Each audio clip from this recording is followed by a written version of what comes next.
کەتوگەم پرس و باسبابەتاکەین لەگەڵ بەڕێز دکتۆر شەرکۆ کرمانج توێژەری سیاسی لە هەولێرەوە لەگەڵمانە. دکتۆر سڵاوت لێبێم، کاتت باش. تارەکەی دۆناڵد ترامپ چگە لە پەیامی بەردەوامی جەنگەکە چی تری تێدا بوو؟ خوێندنەوە چی بوو بۆی؟ زۆر سپاس کاک ڕانکۆ. وەڵاو وتارەکە پڕی لە شت بوو، کەمیش زۆر شتی شەبوو کە چاوەڕێمان دەکرد باسی نەکرد. ئەگەر باسی ئەوە بکەم کە چی تێدا بوو بەڕاستی وتارەکە زیاتر وەک هەمیشە دۆناڵد ترامپ ڕوو لە بازار قسەی کرد بەو مانایە کە دەیویست نرخی کۆنتترۆلی نرخی بنزین یان نەوت بکاتن لە جیهاندا. ئەو من پێم وایە تا ڕادەیەک لە ماوەی مانجی ڕابردوودا ترامپ هیچی نەکرد بێ بەڕاستی توانیوێتی کە نرخی نەوت ئینفلات نەکات. دیارە نرخی نەوت بەرز بۆ تۆی مەدەزانین لە دەوروبەری $70 بوو، ئێستا گەیشتۆتە نزیک $100 و جارجاریش گەیشتۆتە $110. بەڵام لە هەوڵەکانیدا زۆر ئەو شتانەی کردووە کە وا بکە نرخی نەوت زۆر بەرز نەبێتەوە. ئەویش بەوەی کە سەقفێکی زەمەنی داناوە بۆ شەڕەکە. ئەم جارە ئەوەی کە تەرکیزی لەسەر کرد کە شەڕەکە 2 تا 3 هەفتەی دیکەی ماوە و کۆتایی پێدێ. باسی ئەوەی کرد کە کۆتایی هاتنی شەڕەکە مانای پێکاتن نییە لەگە ئێران، دەکرێت ئێمە شەڕەکە ڕابگرین و پێکاتنیش نەکەین لەگەڵ ئێرانە. باسی مفاوەزاتی زۆر نەکرد، نەیگوت کە مفاوەزاتەیە دەڕێ مەسەلەن ئێرانەکان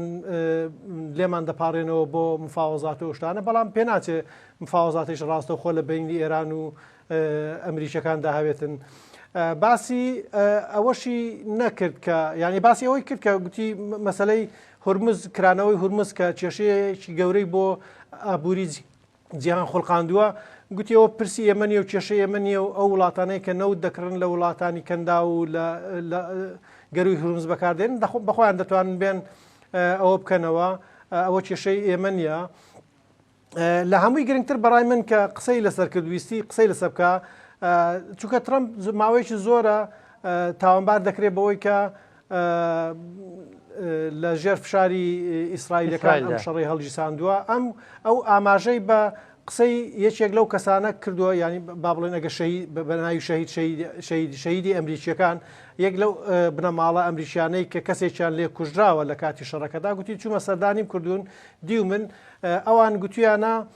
Mr. President, you need to finish the job. یعنی واتە سەرۆک بەڕێ سەرۆک دەبێ کۆتایی بە کارەکە بێنی، کۆتایی بە کارەکە بێنی، نەک کۆتایی بە شەڕ بێنی، بەڵکو کۆتایی بە کارەکە بێنی. واتە لێدانی ئێران تا ئەو کاتێکە بەڵێ لێدانی ئێران تا ئەو کاتێکە تەواو لە پەلوپۆ دەکەوێتن. ئەگە باسی ئەوە بکەم کە باسی چی نەکرد، بەڕاستی باسی هێرشی زەمینی نەکرد، ینی من هەستم نەکرد کە باشی هێرشی زەمینی بکە. باسی لێدانی ژێرخانی وزە و ژێرخانی ئابووری و نەک ژێرخانی ئابووری، ژێرخانی وزە و کارەبا و نەوتی نەکرد. پێدەچێ ئەمە لە ژێر کاریگەری وڵاتانی کەنداو بێت، چونکە وڵاتانی کەنداو بەڕاستی حەز ناکەن بسنە ئەو خۆناغی کە ئەمریکا لە ژێرخانی وزەی ئێران بدا و ئێرانیش ئامانجی ببوورە ژێرخانی ئابووری ژێرخانی وزەی وڵاتانی کەنداو بە ئامانج بگرێت. بڵێ وەکو ئاماژەت پێکرەمیشە و تارەکانی دۆناڵد ترامپ لە ماوەی ئەم جەنگەدا زیاتر ڕۆبازارە، ینی دەیەوێ ئەو وەرکە بەجێبێنێ کە نەیەڵێ نرخی وزە و نرخی نەوت لەوە زیاتر بەرز بێتەوە و تا ڕادێک بە لێدوانەکانی ئەمەشی کردووە. ینی هێشتا بەرزبوونەوەی یاسی نرخی نەوت لەو ئاسەدا نییە کە پێشبینی کرا بچێتە $200وانە. ئەمەش لەژێر کاریگەری دەوتێت لێدوانەکانی دۆناڵد ترامپایە. لارزی واقع شتێکە جەنگ بەردەوامە سەختتر دەبێ، ئەو شەوان لێدوان دەدا و دەڵێ جەنگەکە کۆتایی پێدێ و ئاگربەز هەیە و ڕێکەوتنی باشمان هەیە، ژێر بەژێر گفتوگۆکەین و بابەتانە. ینی پێدوانیە دۆناڵد ترامپ ئەرکێکی دیکە بەجێدەێنێ، ینی لێدوانە ئاڵۆزەکانی لێدوانەکانی کە خوێندنەوەیان بۆ ناکرێ ئەرکێکی دیکە بەجێهێنێ هەر لە چوارچێوەی پرۆسە استراتیژیەکەی جەنگەکەدا. خۆی قسەکردن و لێکدانەوەی قسەکانی ترامپ بەڕاستی پێشبینیکردنی یان خوێندنەوە بۆ ئەو شتانی کە ترامپ دەیڵێ بەڕاستی یەکێک لە سەختترین ئەرکەکانە. من پێم وایە هەرچی شرۆڤەکاری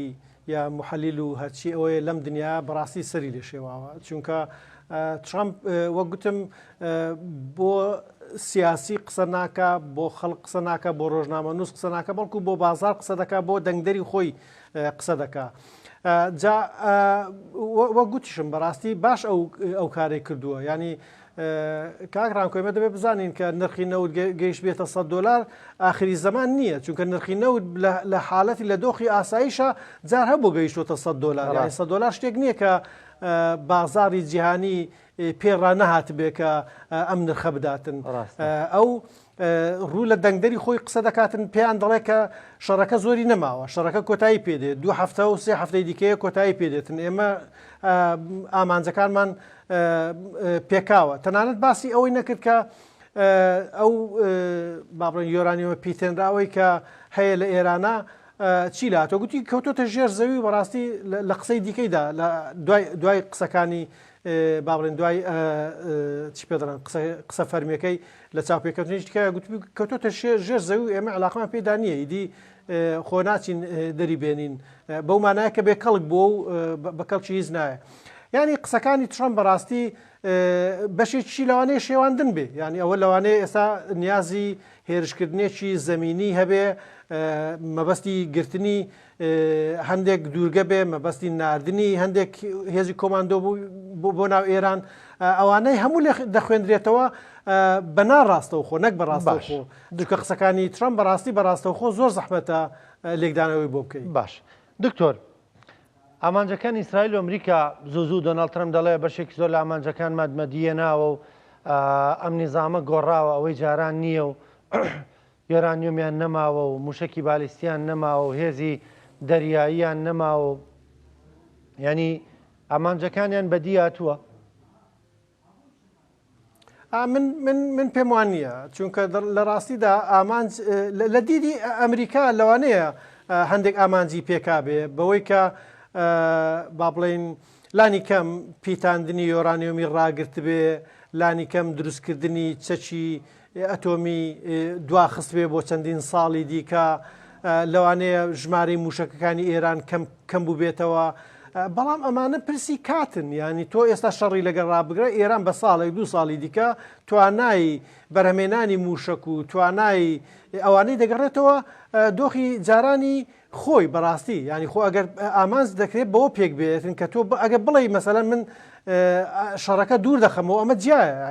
تۆ لەگە ئێرانە ئەگە شەڕ دەکەیت مەبەستی ئەوەی کە ئێران توانای هەڕەشەکردنی لە ئیسرائیل یان لە وڵاتانی کەنداون نەبێتن، بەوە ناکرێت کە تۆ لە با بڵێن حەمبارێکی موشکی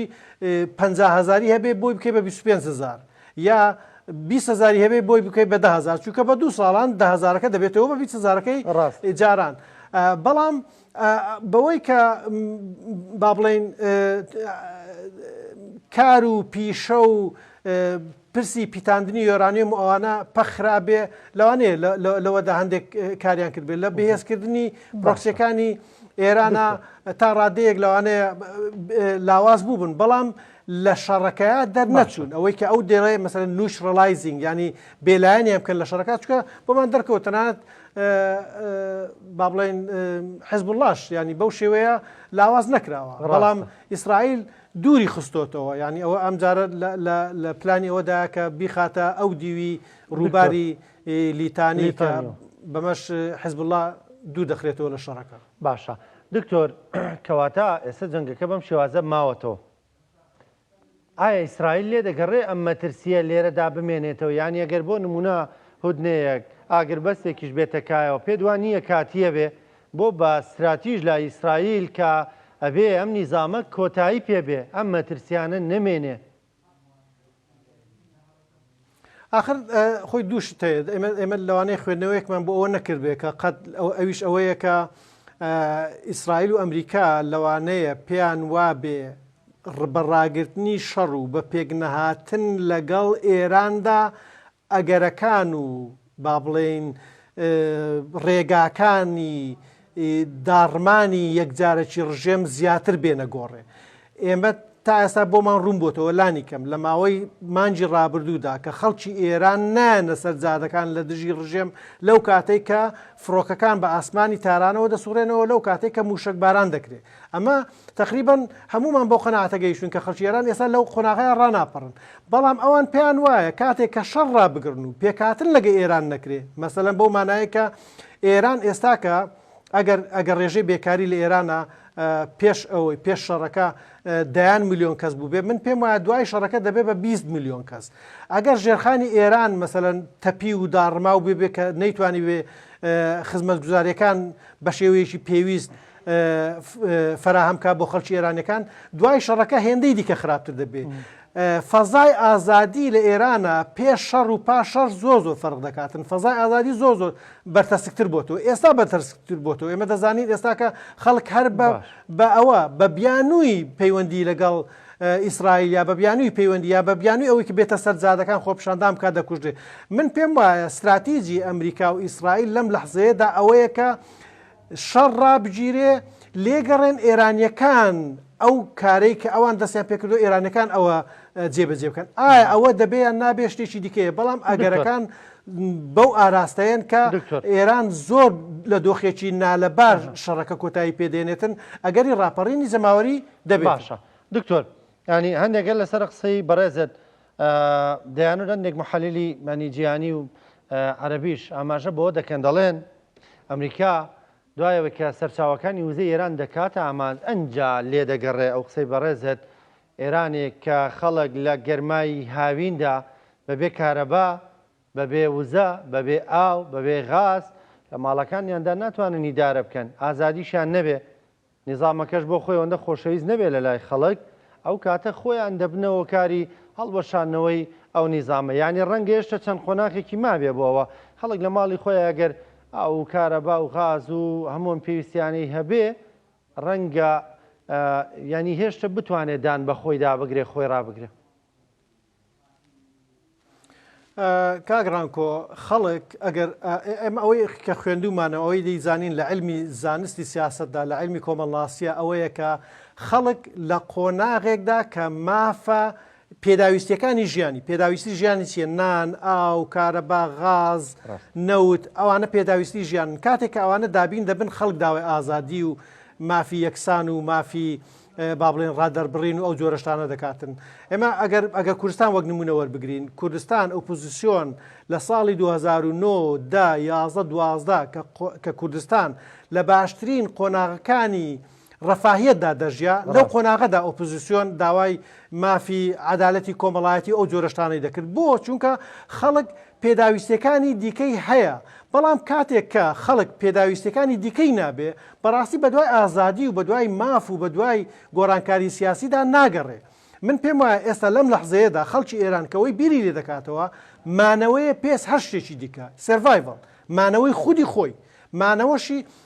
و تا ئەو ڕۆژەی کە حکوومەتی ئێران و دەسەڵاتی ئێران و ڕژێمی ئێرانی بتوانێ خزمەتگوزاریە سەرەکیەکان پێداویستیە سەرەکیەکان نان ئاو کارەبا وزە گاز ئەوانە دابین بکە من پێم وایە خەڵکی ئێران نایانە دەرێ بەڵام وە خۆت گوتنی ئەگەر ئێستا لە قۆناغی داهاتوودا لە ماوەی 2 هەفتە تا 3 هەفتەی داهاتوودا ژێرخانی وزە و کارەبایە و نەوتی ئێرانی بکرێتە ئامانج ئەو کاتە دەوڵەتی ئێرانی بە تەواوی شەلەل دەبێ ناتوانێت ئەو خزمەتگوزاریانەی کە پێویستە بۆ خەڵکی ئێران دابین بکاتن لەو کاتەدا شەڕ ڕابگیرێ ئیدی خەڵکی ئێران بەڕاستی ئەگەری زۆری هەیە بێتە سەرجادەکان چونکە نەک هەر بۆ ئازادی و عەدالەتی ئیجتیماعی خەڵک لەوانەیە ناڕازی بێ بەڵکو خەڵک پێویستی بە پێداویستی حیاتیەکانی ژیانێتی کە دەوڵەتی ئێرانی ناتوانێت دابین بکە ئێمە ئەومان لەبیر نەچێ پێش شەڕیش کارەبا لە ئێرانە وەک پێویست دابین نەدەکرات ئێستا دوای شەڕ و لێدانی من پێم وایە ئەگەرەکانی ئێزگار زۆر دەبێتن یەک قسەی دیکە بکەم کاگران فەرموو رووسیەکان ئێستا خەریکن هەرچی ئەوانەی کە لە وێزگەکەی بوشەرە بیان چێشێتەوە چونکە من پێم وایە ترسی ئەوەی لا دروست بووە کە ئەگەری لێدانی ئەو وێزگەیەش هەبێتن ئەو وێزگەیە لێ بدرێ و چەند وێزگەیەکی دیکە ئێرانی لێ بدرێ بەڕاستی ئێرانی تاریک بێ و تاران شەوانە تاریک بێ بەڕاستی خەڵک لە دەستنا قۆناغێکی دیکەوە دکتۆر هەندێک دەڵێن نیزامەکەی ئێستا ئەوەی کە تێبینی دەکرێت ئەوەی هەڵبژاردووە مانەوەی خۆی و تیاچوونی ئێران. وەڵام من پێم وایە هەر لە سەرەتاوە ڕژێمی ئێرانی ئەوەی هەڵبژاردووە ئەمە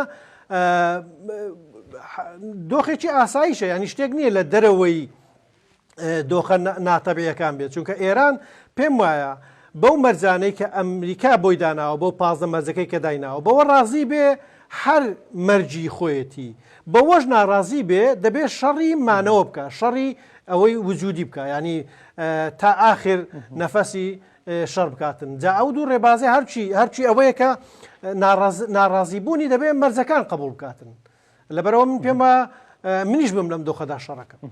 کەواتە دکتۆرەوەی تۆ دەیڵێ ینی بە شەڕ یان بە ئاشتی ئەبێم نیزامە کۆتایی پێبێ یانی ئەو 15 خاڵەش هەر خۆ بەدەستەوەدانە ئاگر بەست و ئاشتی و ڕێکەوتن و ئەمە نییە گەر خاڵەکان خوێنیتەوە ئەنی دەڵێ بە شەڕ یان بە ئاشتی دەبێم نیزامە کۆتایی پێبێ. من پێم وایە